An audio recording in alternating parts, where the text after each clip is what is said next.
करेंगे आग की मुख्तलिफ इकसाम को बुझाना। पहले हमने बात की थी पेट्रोलियम पेट्रोलियम की बात की थी। पेट्रोलियम से बाद ओरिजिन ऑफ पेट्रोलियम की बात की थी। ओरिजिन ऑफ पेट्रोलियम के बाद हमने बात की थी ओरिजिन ऑफ पेट्रोलियम के बाद हमने बात की थी पेट्रोलियम की फ्रैक्शंस के बारे में। पेट्रोलियम की फ्रैक्शंस के बारे में बड़ी तफसील से बात कर दी थी। ठीक है, समझ आ गई। आज हम बात करेंगे इससे अगले टॉपिक की। वो छोटा सा डब्बा बना हुआ है ग्रीन कलर का, इसके बाद एक छोटा सा डब्बा बना हुआ है ग्रीन कलर का, उसकी बात करने जा रहा हूँ कि आग की मुख्तलिफ इकसाम को बुझाना हो। ठीक है ना, यानी कि आग है, ठीक है ना, आग है, वो किस मटेरियल से लगी हुई है?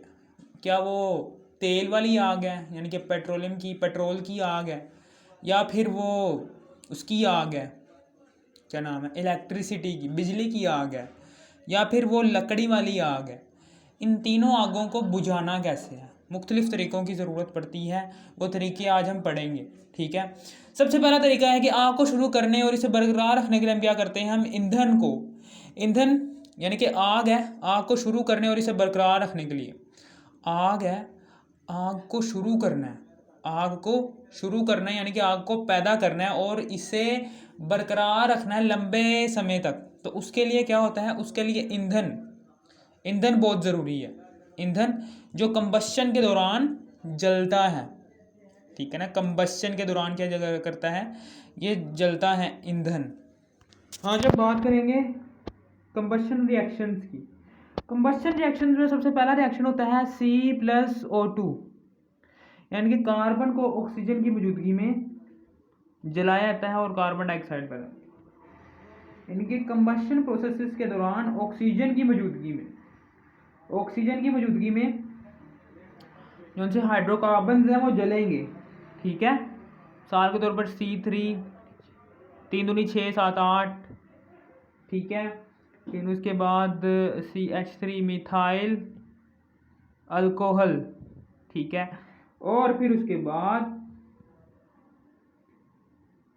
ये मैं इसकी एग्जांपल्स दे रहा हूँ कि यहाँ पर ऑक्सीजन की मौजूदगी में इन दोनों हाइड्रोकार्बन्स को जलाया जाता है। इन दोनों हाइड्रोकार्बन्स को जलाने के बाद, ठीक है ना, यहाँ पर CO2 बनता है और H2O बनता है।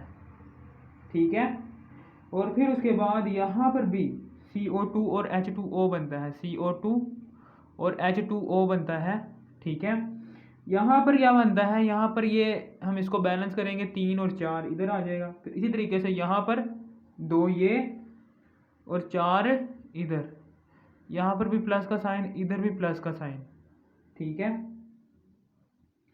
समझ आ गई? इसको बैलेंस किया हमने, यहाँ पर 2, ठीक है, यहाँ पर आ जाएगा, यहाँ पर क्या आएगा? यहाँ पर शायद आएगा 3 आ जाएगा। ठीक है, और ऊपर आ जाएगा 5। ठीक है, इसको बैलेंस लाजमी करना है।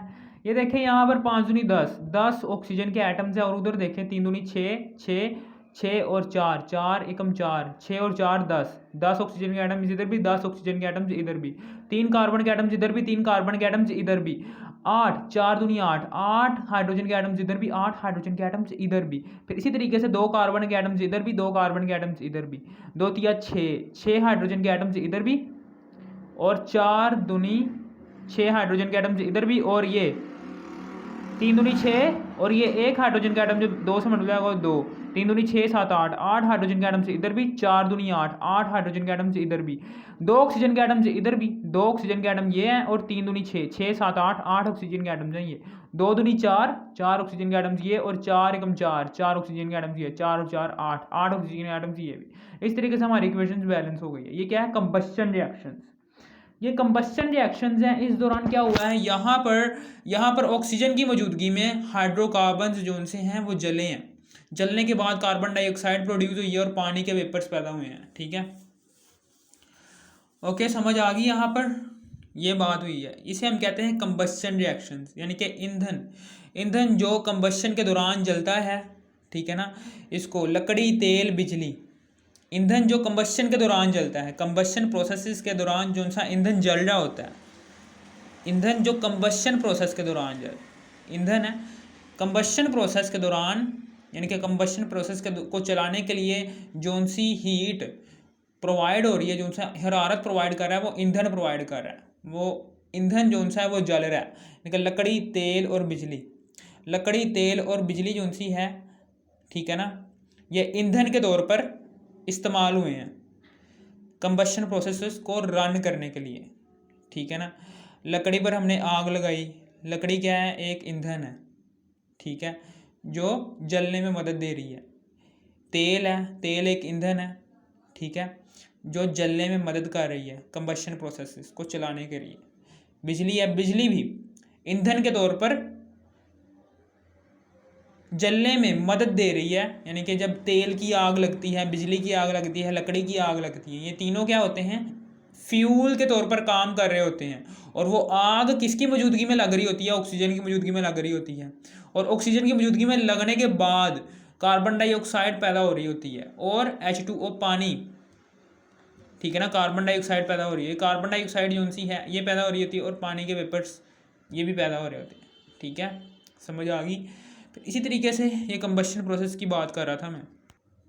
सर आज हम बात करने जा रहे हैं हवा की। हवा जो सा होता है ये भी एक कंबशन, ये भी कंबशन के लिए ज़रूरी होती है।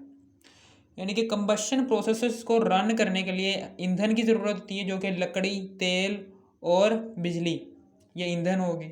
और हरारत, आग का तवानाई का जुज़्व होता है, ये इग्निशन और कंबशन को बरकरार रखने के लिए ज़रूरी होती है। हरारत यानी कि हीट हरारत, अगर हरारत ही नहीं होगी तो आग जलेगी कैसे, ठीक है ना। आग का मकसद क्या है कि वो हीट फ्राहम करती है, ठीक है ना। अगर हरारत ख़त्म हो जाएगी तो आग भी ख़त्म हो जाएगी, ठीक है ना।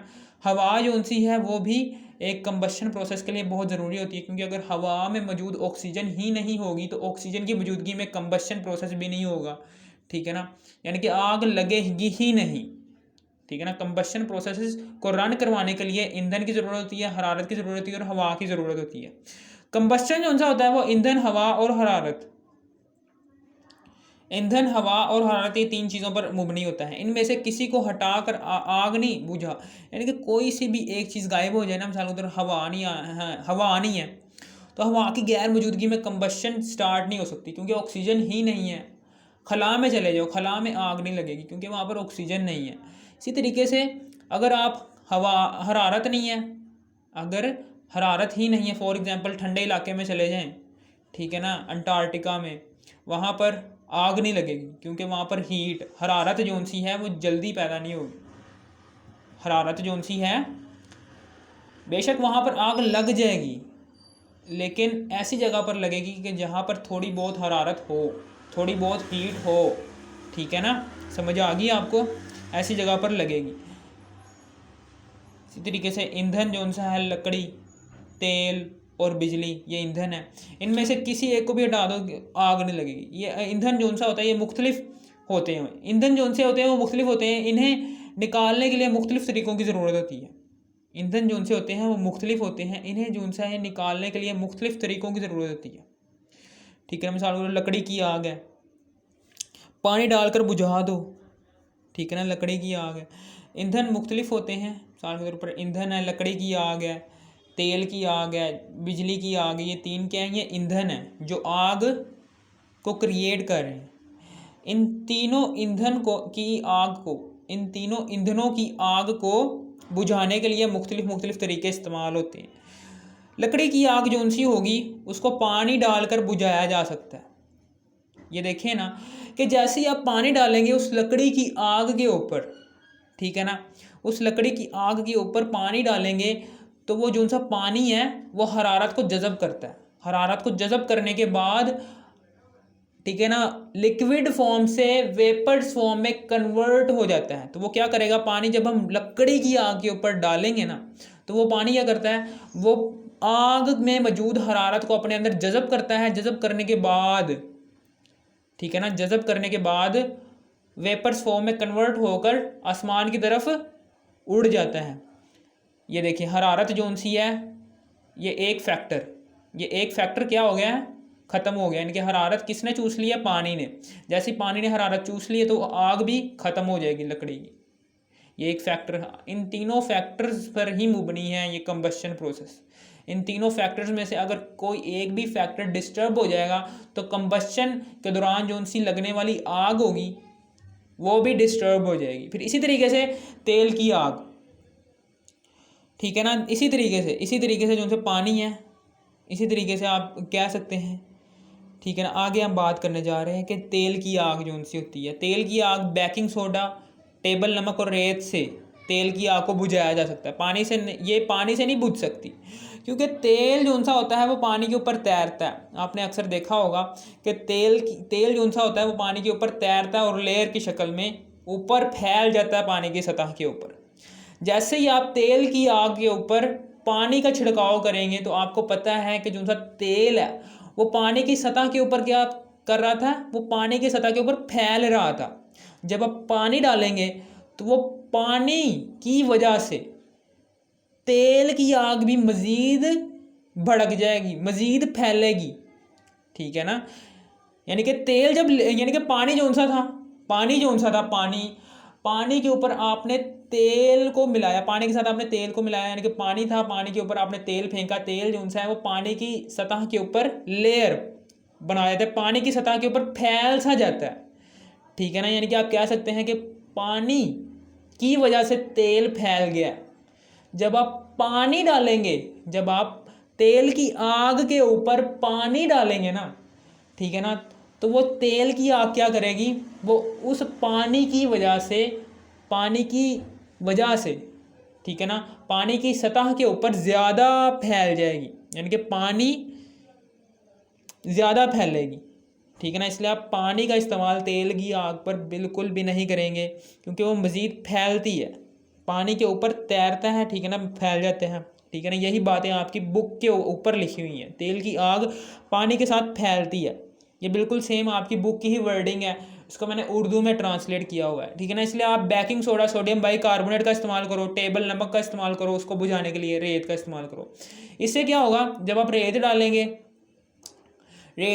ना, तो वो जो सी आग होगी ना, वो जो सी तेल की वजह से लगने वाली आग होगी, उसको ऑक्सीजन नहीं मिल पाएगी। जब उसको ऑक्सीजन ही ना मिल पाएगी, हवा में मौजूद ऑक्सीजन नहीं मिल पाएगी, तो ये एक फैक्टर जो कंबशन प्रोसेस के लिए ज़रूरी था वो डिस्टर्ब हो गया।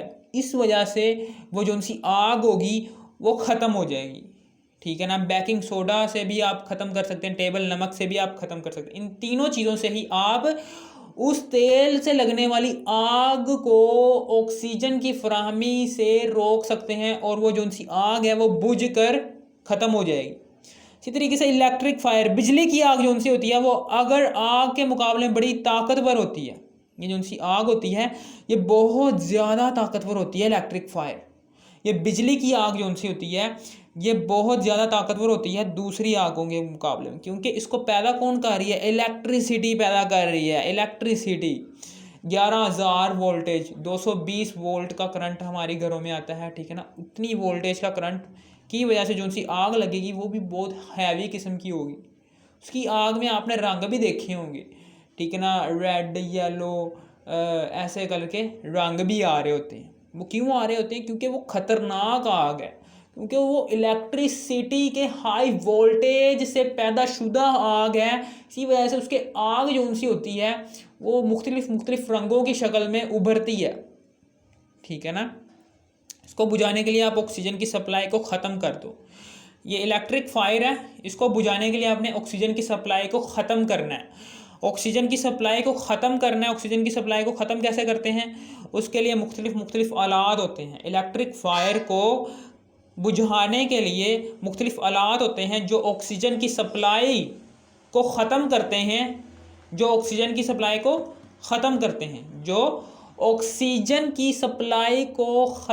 देते हैं, ठीक है ना, जिसकी वजह से वो कंबस्शन प्रोसेस रीस्टार्ट हुआ था, ठीक है ना। हर आग को जलने के लिए, चाहे वो तेल की आग हो, पानी की आग हो, बिजली की आग हो, जलने के लिए ना ऑक्सीजन की ही ज़रूरत होती है। अगर आप किसी ना किसी तरीके से लकड़ी की आग में, तेल की आग में, इलेक्ट्रिक फायर की आग में, ठीक है ना, ऑक्सीजन की फराहमी को रोक देंगे ना, तो वो आग जो उनसी होगी वो ख़त्म हो जाएगी, गायब हो जाएगी। ऐसा सिर्फ आलात से हो सकता है, ठीक है ना। इस तरीके से आप इसको ख़त्म कर सकते हैं। ये हो गया हमारा आज का टॉपिक क्लियर। अगर आपको इस वीडियो की समझ आ गई तो इस वीडियो को कर दो लाइक और subscribe. Thanks for watching me. Okay, thanks for watching मी। ठीक है।